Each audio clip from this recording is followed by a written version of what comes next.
Mahkamah Konstitusi memutuskan untuk memisahkan jadwal pemilihan umum nasional dan daerah mulai 2029 mendatang.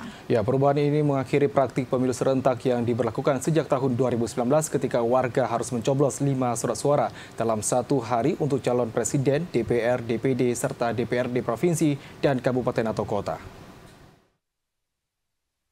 Berdasarkan putusan MK, pemilu nasional ke depan hanya akan mencakup pemilihan presiden, wakil presiden, anggota DPR, dan anggota DPD.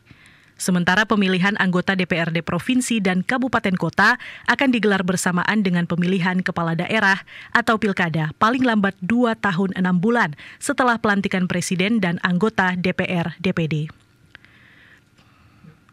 Pengamat politik Universitas Diponegoro, Nur Hidayat Sardini menilai, putusan MK untuk memisahkan waktu pemilu legislatif dan pilkada memberikan angin segar bagi para penyelenggara pemilu di lapangan, khususnya petugas kelompok penyelenggara pemungutan suara KPPS.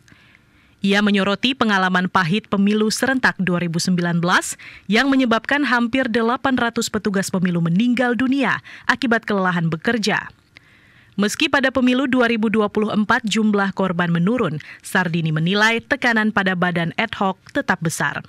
Oleh karena itu, putusan MK yang memungkinkan adanya jeda antara pemilu nasional dan pemilihan kepala daerah dinilai mampu mengurangi tekanan tersebut dan memberikan ruang konsentrasi yang lebih baik bagi para petugas.